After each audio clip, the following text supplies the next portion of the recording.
Welcome to మన savings ideas. ఎవరైతే మన ఛానల్ చూస్తూ సేవింగ్స్ చేస్తున్నారో మీరు ఆ గోల్ త్వరగా అచీవ్ చేయాలని చెప్పి నేను మనస్ఫూర్తిగా కోరుకుంటున్నాను. సో ఈ రోజు వీడియో వచ్చేసరికి చాలా ఇంట్రెస్టింగ్గా ఉండబోతుంది, యూజ్ఫుల్ ఉండబోతుంది. వీడియో ఎండ్ వరకు చూడండి. సో పాత బంగారం పెట్టి ఆ డబ్బుతో కొత్త బంగారం కొనడం ఎలా, అది లాభమా నష్టమా, పాత బంగారంతో మళ్ళీ మన డబ్బులు ఎలా సంపాదిస్తాం అంటే జనరల్గా ఇంటి మీద కానీ పొలం మీద కానీ పెడితే ప్యాసివ్ ఇన్కమ్ వస్తుంది అంటాం కదా, బంగారం మాత్రం రాదంటాం కదా. బట్ బంగారం మీద కూడా ప్యాసివ్ ఇన్కమ్ అంటే ఎక్స్ట్రా ఇన్కమ్, బంగారం ఊరికే ఇంట్లో పెట్టుకోకుండా బంగారం మీద కూడా మళ్ళీ మనం డబ్బులు సంపాదించడం ఎలా. బంగారం కొనడం కొంతమంది దుబారా ఖర్చులా చూస్తుంటారు కదా, ఎందుకు బంగారం కొంటావు ఊరిక షాపింగ్లు చేస్తామని. సో అలా చూసే వాళ్ళకి అది నష్టం. అలా కాకుండా బంగారాన్ని ఒక లక్ష్మీదేవిలో చూసాము అంటే ఆ బంగారం నుంచి మనకు లక్ష్మీదేవి నిజంగానే మన ఇంటికి వస్తుంది, అధిక లాభాలు ఇస్తుంది. సో ఇలా బంగారం మీద 4 రకాలుగా అయితే లబ్ధి పొందుతున్న వాళ్ళు ఉన్నారు. సో అది ఎలా అన్నది ఈరోజు వీడియోలో చూద్దాం. అంతకంటే ముందు మన ఛానల్ ఇంకెవరైనా సబ్స్క్రైబ్ చేస్తే కనుక ప్లీజ్ ఛానల్ సబ్స్క్రైబ్ చేయండి. మీకు వీడియోస్ నచ్చుతున్నాయంటే కనుక లైక్ చేయండి, షేర్ చేయండి, ఛానల్ అయితే సబ్స్క్రైబ్ చేయండి. సో ఫస్టే చెప్తున్నాను, ఈ వీడియో మాత్రం మీరు దయచేసి ఎండ్ వరకు చూడండి. ఎండ్ వరకు చూసిన తర్వాతనే ఈ 4 వేస్లో మీకు ఏదన్నా సెట్ అయితే అనుకుంటే, మీరు ట్రై చేయాలనుకుంటే మాత్రం ట్రై చేయండి. వీడియో ఎండ్ వరకు చూడకుండా మిడిల్లో చూసేసి ఇట్లాంటివి మాత్రం ట్రై చేయొద్దు. ఇది నేను మీకోసం చెప్తున్నది, అంతేకాని మీరు నా వీడియో ఎండ్ వరకు చూడాలని చెప్పట్లేదు. వీడియో ఎండ్ వరకు చూడకుండా ఒక 2 మినిట్స్ చూసేసో లేదంటే ఐడియాస్ వరకు వినేసో అప్లై చేసేసి మీరు నష్టపోకూడదు అన్న ఉద్దేశంతోనే చెప్తున్నాను. సో మీ మంచి కోసమే చెప్తున్నాను. సో మనం బంగారం మీద ఎలా సంపాదించవచ్చు అని చూద్దాము.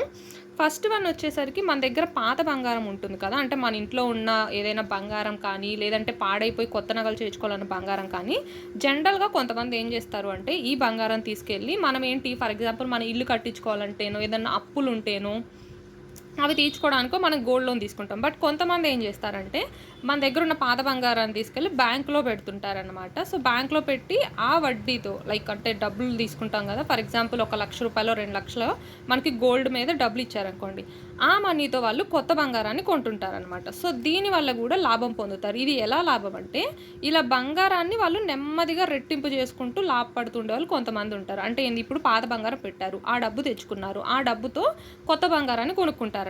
సో తర్వాత ఏం చేస్తారంటే ఈ కొత్త బంగారాన్ని మళ్ళీ తీసుకొని వెళ్ళి బ్యాంకులో పెట్టేసి ఆ డబ్బుతో పాత బంగారాన్ని విడిపించుకుంటారు. అలా బంగారాన్ని మళ్ళీ మళ్ళీ రొటేట్ చేసుకుంటూ ఉంటారనమాట. ఎందుకు అంటే ఇప్పుడు ఈ రోజు ఉన్న రేటు రేపు ఉండదు కదా. సో మనం రేట్ అంటే ఈరోజు 5,000 ఉన్నప్పుడే కొనేద్దాము, మళ్ళీ తర్వాత కొనలేము అనుకున్న వాళ్ళు ఇలా గోల్డ్ని పెంచుకుంటూ పోతారు. ఇది ఎందుకు అంటే నెక్స్ట్ మనకి ఏదైనా అవసరం వచ్చినప్పుడు మన దగ్గర ఎంత బంగారం ఎక్కువ ఉంటే మన దగ్గర అంత ఎక్కువ డబ్బు కూడా ఉన్నట్లే. మనం ఏమనుకుంటామంటే కొనేటప్పుడు 1,00,000 రూపాయలు 2,00,000 తీసుకెళ్ళామంటే ఒక సన్న చైన్ ఇచ్చారు, ఒక చిన్న రింగ్ ఇచ్చారు అనుకుంటాం. బట్ మనకి బాగా కష్టం వచ్చినప్పుడు ఆ బంగారమే మనకి యూజ్ అవుతుంది కాబట్టి దాన్ని దుబారా ఖర్చులో చూడకుండా ఇలా బంగారాన్ని రెట్టింపు చేసుకుంటారు. అంటే మన దగ్గర ఒక 3 సెవర్లో 4 సెవర్లో మాత్రమే గోల్డ్ ఉందనుకోండి, దాన్ని పెట్టేసి తెచ్చుకుంటారనమాట. సో దాంతో మళ్ళీ ఇంకొక 2 సెవర్లు కొంటుంటారు, సెవరిన్నర కొంటారు, మళ్ళీ తీర్చుకుంటుంటారు, మళ్ళీ పెడతారు. అలాగా వాళ్ళ దగ్గర ఉన్న ఒక సెవరీ నుంచి సెవరీని 2 సెవెలు 3 సెవెలు 5 సెవెలు అలా పెంచుకుంటూ వెళ్తుంటారు. సో బంగారాన్ని రెట్టింపు చేసేవాళ్ళు కొంతమంది. సో ఇలా ఒకవేళ సంపాదిస్తారు. ఇంకొంతమంది ఉంటారు సేమ్ ఇదే పాత బంగారంతో గోల్డ్ లోన్ తీసుకుంటారు. సేమ్ దీన్ని ఇప్పుడు వీళ్ళు ఏం చేశారు, ఫస్ట్ కేసులో బంగారం పెట్టి వచ్చిన డబ్బుతో మళ్ళీ బంగారం కొన్నారు. ఈ కేసులో ఏం చేస్తారు అంటే స్పెషల్ ఇది వడ్డీ వ్యాపారం వాళ్ళు చేస్తారు. బంగారాన్ని పెట్టేసి మనీ తెచ్చుకుంటారు కదా, దాన్ని వడ్డీకి తిప్పుతారు. దీనివల్ల వీళ్ళు డబ్బుని రెట్టింపు చేసుకుంటూ ఉంటారు. ఈ కేసు వాళ్ళు బంగారాన్ని రెట్టింపు చేసుకుంటే సెకండ్ కేసు వాళ్ళు డబ్బును రెట్టింపు చేసుకుంటారు. ఎలా అంటే గోల్డ్ లోన్ మీద ఇంట్రెస్ట్ అన్నది మినిమం 8 to 9% ఉంటుంది. ఇలా వడ్డీకి తిప్పేవాళ్ళు అన్ని బ్యాంకులు కనుక్కొని ఎక్కడ గోల్డ్ మీద తక్కువ ఇంట్రెస్ట్కి ఇస్తున్నారు, 7.77%, 8% అలా ఎంత తక్కువ ఉందో అక్కడ ఒక అకౌంట్ ఓపెన్ చేసి గోల్డ్ లోన్ పెడతారు. అది సెక్యూర్డ్ అకౌంట్ ఉండేలా చూసుకోవాలి. ఎప్పుడైనా కానీ ఇలా బంగారం పెట్టే వాళ్ళు ఎవరైనా కానీ మంచి గవర్నమెంట్ బ్యాంక్, ఎస్బీఐ ఇట్లాంటి ఒక బ్యాంకులో పెడితేనే మన గోల్డ్ అన్నది ఎక్కడ పోకుండా ఉంటుంది. అలానే కానీ ఇలా బయట వేరే వాళ్ళ దగ్గర అయితే పెట్టడం అన్నది రాంగ్ ప్రొసీజర్. సో వీళ్ళు అదే చేస్తారు, సెక్యూర్డ్గా ఉన్న రైల్లోనే పెడతారనమాట. పెట్టి సో అంటే ఆల్మోస్ట్ 8 to 9% అంటే ఒక 1 రూపీయో 1.5 రూపీనో వడ్డీ, మనం రూపాయల లెక్కను చూడాలి అంటే వాళ్ళు ఏం చేస్తారు, ఆ డబ్బుని బయట ఇప్పుడు రూపాయి వడ్డీకి మనం బ్యాంక్ నుంచి తెచ్చామనుకోండి, రూపాయిన్నరకో 2 రూపాయలకో 3 రూపాయలకో 5 రూపాయలకు కూడా వడ్డీకి తిప్పే వాళ్ళు ఉంటారు. సో ఫర్ ఎగ్జాంపుల్ మనం రూపాయికి తెచ్చామనుకోండి, అంటే బ్యాంక్లో 8 to 9% అంటే 1 రూపీ వడ్డీ మనకు పడింది అనుకుంటే 2 రూపీస్కి అమ్ముతున్నారు కదా, ఇప్పుడు అదే డబ్బుని తిప్పుతున్నారు. అంటే ఇక్కడ వడ్డీ కట్టేసుకుంటుంటారు, మిగిలిన 1 రూపీ వీళ్ళు కాదా అనమాట. సో అలా జమ చేసుకొని మొత్తం అసలు కూడా కట్టేసుకొని మళ్ళీ గోల్డ్ అన్నది విడిపించుకుంటారనమాట. సో ఇలా వడ్డీ వ్యాపారాలు చేసే వాళ్ళు చేస్తుంటారు. కొంతమంది రూపీస్ వడ్డీకి, ఇంకా కొంతమంది 5 రూపీస్ వడ్డీకి కూడా ఇస్తుంటారు. ఎందుకంటే అవసరం ఒక మనిషి చేత ఎలాంటిదైనా చేపిస్తుంది కాబట్టి బాగా అవసరం ఉన్న వాళ్ళు 5 రూపీస్ వడ్డీలకు కూడా తీసుకునే వాళ్ళు ఉంటారనమాట. సో ఇలాగ డబ్బును రెట్టింపు చేసుకునే వాళ్ళు కొంతమంది. అండ్ ఇంకొకటి వచ్చేసరికి ఆన్లైన్ గోల్డ్ మార్కెటింగ్ అనమాట. అంటే తక్కువ రేటుకి గోల్డ్ కొని మార్కెట్ రేటు కంటే తక్కువ రేటుకి వేరే వాళ్ళకి అమ్ముకోవడం. ఫర్ ఎగ్జాంపుల్ ఇప్పుడు ఏజీఓ ఇలాంటి వాటిలో మనం ఆఫర్లకు కొంటుంటాం కదా, గ్రాము ఒక 7,000 రూపీస్కి వస్తుంది మనకి జనరల్గా. ఫర్ ఎగ్జాంపుల్ చెప్తున్నాను, క్రెడిట్ కార్డ్ ఆఫర్స్ అప్లై చేయడం అంటే ఇది కూడా ఒక బిజినెస్ చేసే వాళ్ళ ఉంటారనమాట. అంటే వాళ్ళు ఎలా అంటే వాళ్ళ దగ్గర ఒక లిస్ట్ పెట్టుకుంటారు, ఎవరి దగ్గర ఏ క్రెడిట్ కార్డ్స్ ఉన్నాయి అని చెప్పి. ఆ క్రెడిట్ కార్డ్స్తో, ఎందుకంటే ఏజీఓ వాడు ఎప్పుడు కూడా ఒక క్రెడిట్ కార్డ్ ఆఫర్ పెట్టాడు కాబట్టి మల్టిపుల్ క్రెడిట్ కార్డ్స్ అన్ని మనం మెయింటైన్ చేయలేం కాబట్టి ఫ్రెండ్స్ సర్కిల్ మెయింటైన్ చేస్తారు. ఆ సర్కిల్ ఒక్కొక్క దగ్గర ఒక్కొక్క కార్డు ఉంటుంది. ఆ లిస్ట్ వాళ్ళు మెయింటైన్ చేస్తారు. ఈ పర్సన్ దగ్గర ఈ కార్డు ఉంది, ఈ మంత్ ఈ కార్డు యూస్ చేశాను, సో ఇంకోసారి యూస్ చేయడానికి లేదు, ఇలా ప్రాపర్గా మెయింటైన్ చేస్తారనమాట. సో మెయింటైన్ చేసి ఫర్ ఎగ్జాంపుల్ 7,000 కొన్నారనుకోండి గ్రాము, బయట మన షాప్కి వెళ్తే విఏ జిఎస్టీ కలిపి మనకి 7,400కో 7,500కో వచ్చింది అనుకోండి.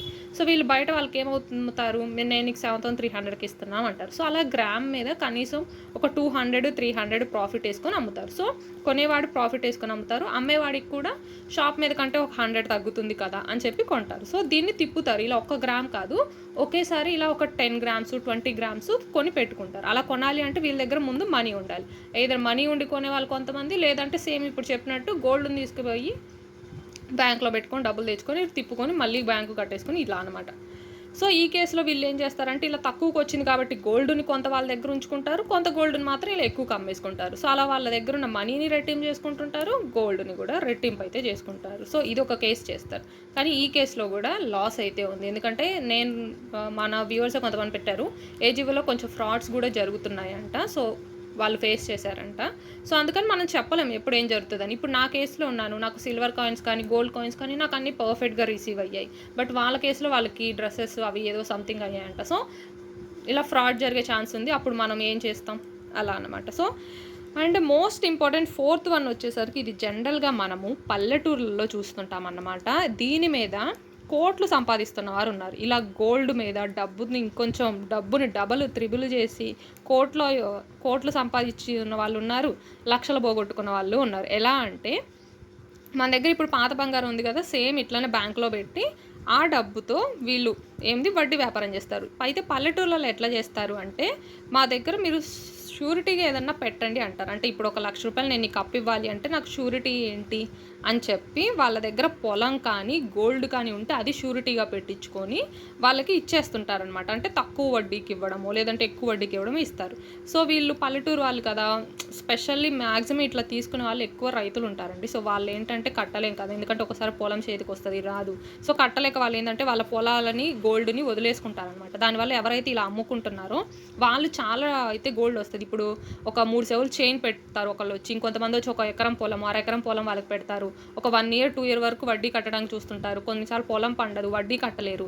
సో ఇంకా వడ్డీలు కట్టడం కంటే గోల్డ్ వదిలేసుకోవడము లేదంటే పొలం వదిలేసుకోవడం బెటర్లే, అవన్నీ లెక్కలు వేసుకుంటే ఇది ఎక్కువ అవుతుంది అనుకుంటారు. సో అలా లక్షలు నష్టపోతుంటారు రైతులు. స్పెషల్లీ పల్లెటూర్లలో ఇలాంటి ఎక్కువ జరుగుతుంటాయి. ఈవెన్ సిటీస్లో కూడా తెలిసిన వాళ్ళ దగ్గరకు వచ్చి ఎక్కువ నష్టపోయేది అయితే రైతులు ఇలాంటి వాళ్ళు ఉంటారు.